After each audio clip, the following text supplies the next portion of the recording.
Olá, leitores, tudo bem com vocês? Então, faz um tempinho, na verdade um tempão que eu não apareço aqui no canal, coisa de mais de um mês, mas enfim, tava com correria na faculdade e esse semestre tá sendo um semestre bem atípico, em que as minhas leituras não estão fluindo, eu li bem pouca coisa.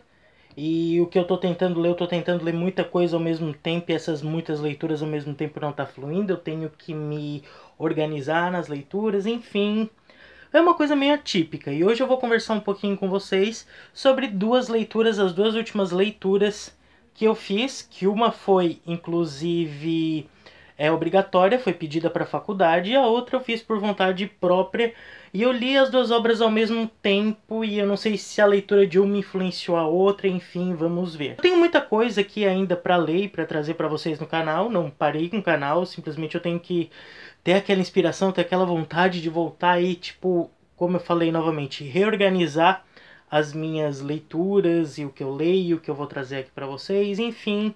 É isso, mas por enquanto, depois de tanto tempo, eu vou trazer para vocês essas duas leituras e comentar um pouquinho sobre como talvez elas influenciaram uma outra. Em primeiro lugar, eu li aqui no meu Kindle, né, meu bichinho virtual maravilhoso, eu li aqui no meu Kindle uma leitura obrigatória da faculdade, um livro que a professora pediu para aula de literatura em língua portuguesa, que foi Dom Casmurro, do Machado de Assis, que era uma obra que eu tinha, confesso, certo preconceito. Eu nunca tinha lido diretamente Dom Casmurro, eu sabia da história, sabia aquela polêmica toda, Capitu traiu o Bentinho, não traiu, mas eu nunca tinha dado uma chance pro Machado de Assis e, cara, como eu me encantei pelo Machado nessa escrita. Dom Casmurro é basicamente a história do Bento Santiago, que ele é um rapaz ali que desde que ele nasceu, a mãe dele prometeu ele à igreja, disse que ele seria um padre porque o filho anterior dela não nasceu, então ela fez essa promessa a Deus e tudo mais. E ela tem uma família bem disfuncional, na verdade a mãe do Bento, eles vivem numa casa ali onde tem um agregado chamado José Dias, que foi um cara que fingiu que era médico, mentiu, e mesmo depois de ser desmentido, continuou morando com a família, porque a Dona Glória, a mãe do Bentinho, gostava muito dele. Enfim, o tio, o irmão dela morava ali com ele também, a prima, morava um monte de gente ali na casa, sabe? Era tipo uma família ali diferente. E eles eram vizinhos dos Pádua. E os Pádua, eu acho que era Pádua, o sobrenome da família vizinha, tinha a Capitolina, a Capitu, uma menina, por quem o Bentinho tinha um grande afeto. Até que um dia o José Dias fala pra Dona Glória, olha, presta atenção, que o Bentinho tá muito saidinho com a Capitu. O nome dela era Capitolina, mas chamavam de Capitu, né? O Bentinho tá muito saído com a Capitu, vai rolar coisa aí, manda o moleque logo pro seminário. E ela manda o menino pro seminário e lá ele conhece o Escobar. O Escobar, eu não me lembro o primeiro nome dele. 1 hora depois. 2 horas depois. Meu Deus. 2000 anos depois. Enfim, vai aparecer aqui o primeiro nome do Escobar. O Escobar era um rapaz bem espertinho, então ele deu uma ideia pro Bentinho, que era a seguinte: a mãe do Bento poderia padrinhar um menino para se tornar padre e o Bento sair do seminário e poder, enfim, ficar com a Capitu e por aí vai. E a gente acaba com Bentinho e Capitu se casando, só que o Bento passa a desconfiar da Capitu porque a melhor amiga da Capitu, que é a Sancha, casou com o Escobar. Então eles meio que, tipo, viraram uma grande família ali também. O Escobar e a Sancha morando perto do Bentinho e da Capitu. E a Capitu engravida, tem um filho, Ezequiel Escobar é o nome do Escobar, enfim.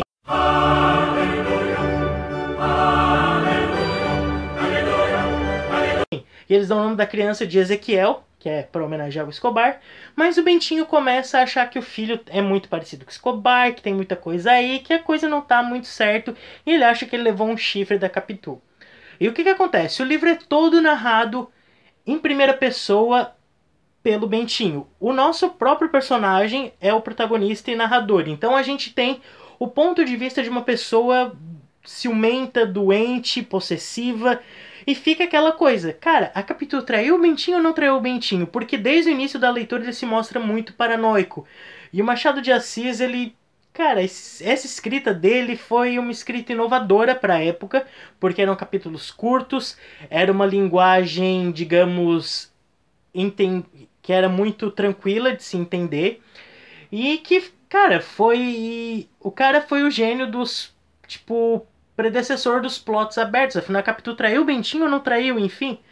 Cara, eu sinceramente me apaixonei por Dom Casmurro e pelo Machado de Assis. Foi uma das melhores leituras que eu fiz esse ano. E sério, se você não leu Machado de Assis ainda, se não leu Dom Casmurro, leia, se dê esse presente, se dê essa oportunidade, porque ele é um clássico, mas é um clássico que não,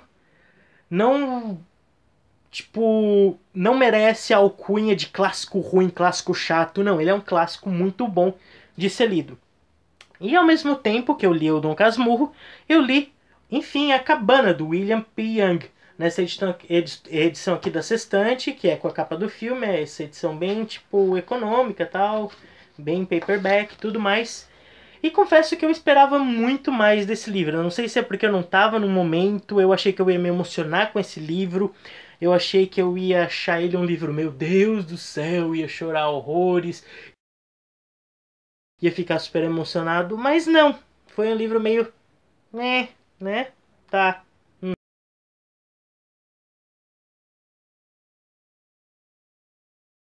Uhum. Eu acho que eu tava casmurro demais enquanto eu li A Cabana, entendeu? Porque casmurro significa alguém meio chato, meio encasquetado, meio paranoico, meio... Mas principalmente meio chato, meio aquela pessoa turrona. Eu acho que eu tava muito quando eu li A Cabana, então eu acho que eu não tava tão de coração aberto assim com essa história. Mas é uma história muito bonita, na verdade. Aqui nós temos o Mackenzie, que é o nosso protagonista, e ele perde a filha dele, a filhinha dele, Missy, de 5 anos, se eu não me engano, é sequestrada e morta por um cara ali, um serial killer matador de meninas. E isso acontece ali num lago e eles encontram, na verdade, os indícios de que a menina foi assassinada, um vestidinho nessa cabana. E alguns anos depois, ele tá ali na dele, ele tá passando pela grande tristeza, que é o que ele chama depressão, e ele recebe um bilhete convidando ele para voltar à cabana, assinado como Papai. E Papai é o modo como a esposa do Mackenzie chama Deus. Então, supostamente, Deus teria enviado esse convite para ele voltar à cabana. E ele fica encasquetado com aquilo ali, ele volta, ele resolve ir até a cabana, e chegando lá, ele, digamos, encontra uma senhora negra, gorda, se apresenta ele como Eloise, mas também como papai. Ali ela diz que ela é a personificação de Deus, e ele acha aquilo muito estranho, porque realmente a ideia que nós temos de Deus é aquele velhinho tal e tudo mais, mas esse é um livro, digamos, desconstruidor, ele desconstrói toda essa ideia que a gente tem da religião em si, e isso eu achei muito interessante na história. Jesus aqui é um cara mesmo judeu chamado Jesus, e o Espírito Santo é representado por uma oriental em quem eles chamam de Sarayu, que tem um significado pelo nome dela também, que eu acho que é o vento ou alguma coisa assim, mas enfim, temos a Trindade passando um final de semana com esse cara e fazendo ele entender realmente quem é Deus e por que que as coisas acontecem do jeito que acontecem no mundo.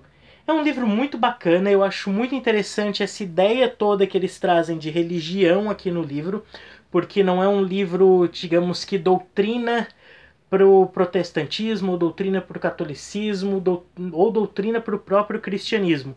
Esse é um livro que faz você refletir as suas crenças e pensar Deus não como aquela coisa numa caixinha fechada, sabe? Você expandir a sua mente para a ideia do superior, para a ideia da inteligência divina, de uma inteligência superior, enfim. É um livro muito interessante nesse caso. E eu gostei muito do livro, realmente. Eu achei umas ideias aqui muito interessantes. Olha, por exemplo, um trecho. O casamento não é uma instituição, é um relacionamento. Jesus fez uma pausa e retornou com a voz firme e paciente. Como eu disse, não crio instituições. Esta é uma ocupação dos que querem brincar de Deus. Portanto, não gosto muito de religiões e também não gosto de política nem de economia. A expressão de Jesus ficou notavelmente sombria.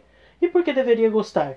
É a trindade dos terrores criado pelo ser humano que assola a terra e engana aqueles de quem eu gosto. Quantos tormentos e ansiedades relacionados a uma dessas três coisas as pessoas enfrentam?